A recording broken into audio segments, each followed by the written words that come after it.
still expecting someone to tell me it was a joke until I saw the trophy with my name engraved on it. So, Wow. Well, I definitely want to congratulate you on that. That is awesome. well, thank you. Well, so who were some of the other winners there? Did you get to meet anybody else within the movement up in Canada that maybe stuck out to you? Steph Sanjati. Now, Steph is a makeup artist that you can find on YouTube, and she transitioned to her viewers sometime last year. And she's been instrumental in helping many youth know what it's like to be transgender. They've seen someone transition uh, online, and she's there answering questions every week. Oh wow, She was really impressive. wow. Yeah, I was following some of it. I got to listen to a little bit of your speech that was posted on YouTube, and the bits that I got to hear before my kids started getting rowdy was really good. I mean, it was a really good speech that you gave. I like to make people. Well, you did a good job on that. Another question, I guess, I wanted to get into as far as with activism is for allies, because I know some of us that are allies, we want to be doing the right thing and we want to be helpful, but a lot of times we're saying the wrong things, or in some cases we're even trying to take on the fight for you. What can I as an ally, and this goes to both of you guys, what can I as an ally do better, or what can other people that are cis that want to be allies and to fight with you do better in that department? But rule of thumb: never talk for us, talk with us. Um, if there's no one in your area that can represent the LGBT community, please, by all means, do it. But if there is someone speaking, make sure they have your support and don't try to usurp their position. Um, what we need is for elected officials to put a face with the legislation they're passing. So it's important that LGBT people are the ones that are engaging. However, if there's not enough of us to go around, we need ally support to advocate and educate. We do need you standing with us when we go talk to a legislature, just so that they'll know it's just not the crazies. You know, we actually have some normal people with us. Well, I don't know if Another you could thing call me is, more normal, but well, I was doing air quotes at the time. Um, Another thing is, if someone that is an oppressed minority complains about something that they're experiencing, do not try to correct their narrative. Do not tell them that they're not being oppressed. Do not tell them that they need to do something else to make it better. They're the ones that know what's going on. They just need your support. The same is for like Black Lives Matter. I mean, you don't tell someone that's being oppressed how they're supposed to interact with the police. They already know. I think oppressed minorities know the best way to handle these situations. But again, they still need your support. okay. Well, I guess that answers that question. Did you have anything to add on that?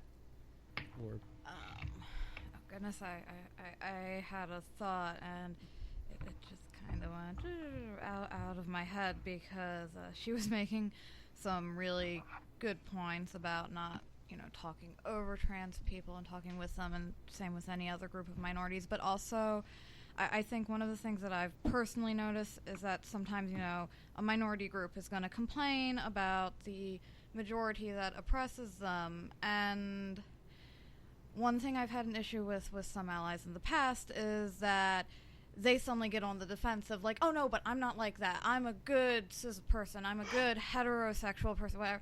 And it's like, okay, for one, it's not about you, and, getting defensive is kind of just derailing from the larger points that's trying to be made that, okay, so maybe in this community, maybe you're like the one person who is good or whatever, but you're ignoring the larger issue that there is a pattern of societal behavior that is what we're complaining about, and instead focusing it on you and taking it as a personal attack. And I feel like allies in a way kind of need to get past their own ego and realize that it's not a specific targeted saying when a transgender person is complaining about cis people, or I mean, even expanding it out to other minority groups. Black person is complaining about white people. It's not about you as an individual. It's about our societal systems as a whole, and what you should be doing as the majority,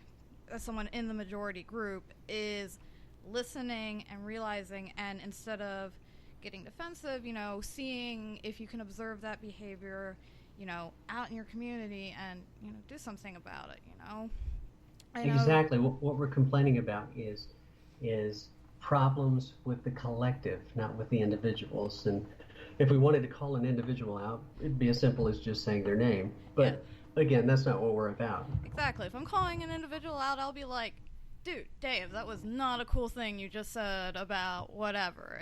But if it's just a societal thing that I'm complaining about, I'm going to say, cis people or heterosexuals.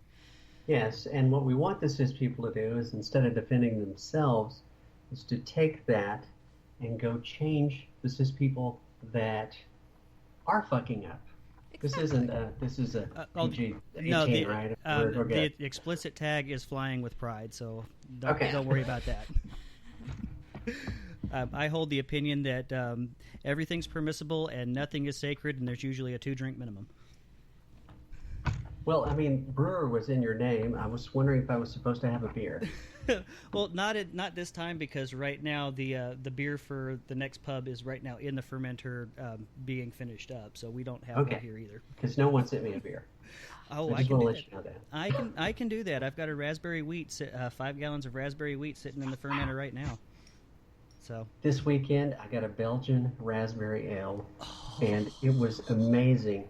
My friend tasted it. He said, "Oh damn, this stuff is dangerous. You could drink this whole bottle in just a couple of minutes and would not know that you're hammered." Wow. Well, I don't know if I would be hammered with that, but I am famous for it was my a very coffee. large bottle. Well, if you ever get homesick, I know in September, Little Rock has started its Little Rocktoberfest, and it's a real big homebrew and craft beer festival that they hold once a year, and we try to go. We went last year. Man. And we got a little tipsy. He got drunk. That was how much beer we sampled. It was good beer, what I remember of it.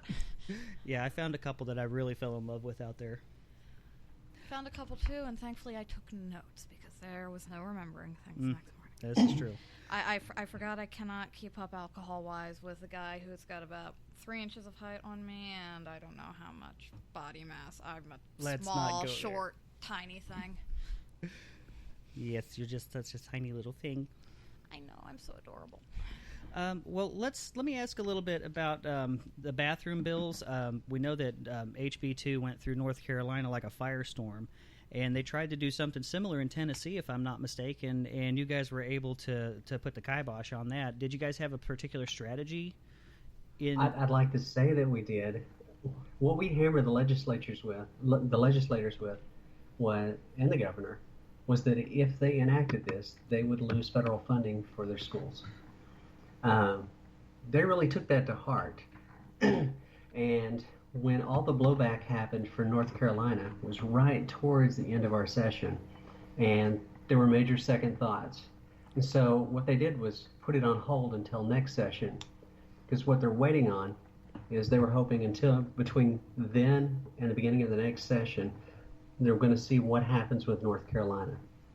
Fortunately, the federal government did step in.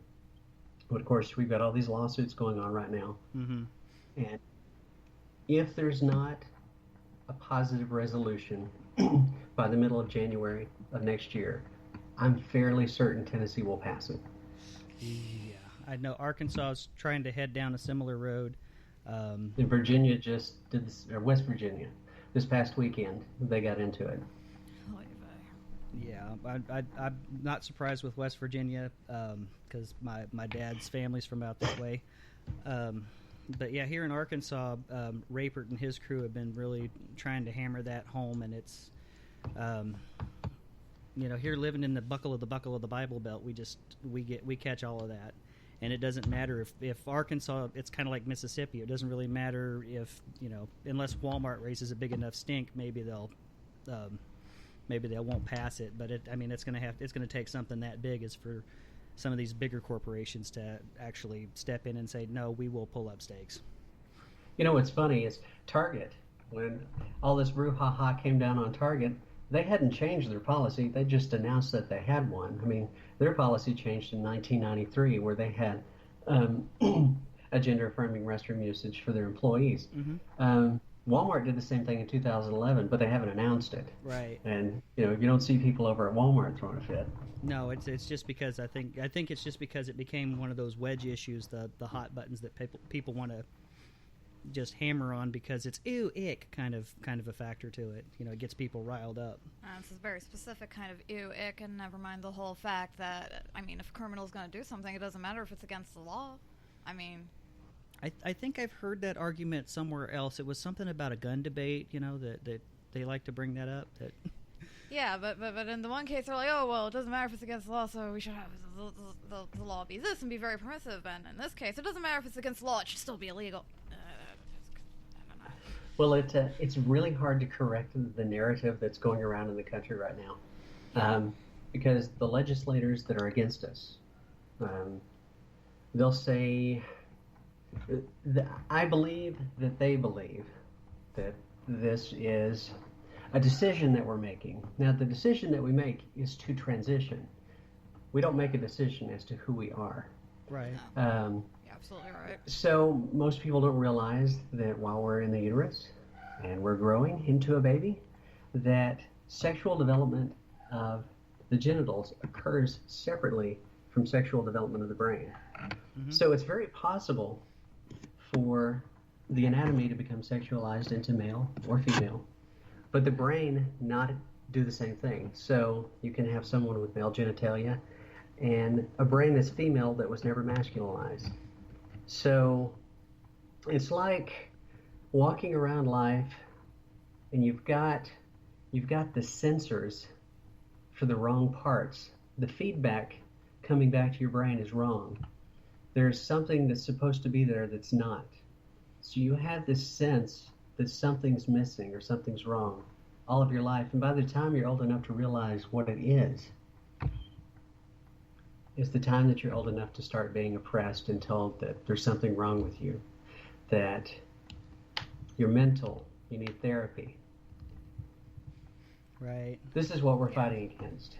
We're fighting against people that don't believe science. There are literally hundreds of studies that demonstrate that this is a biological issue.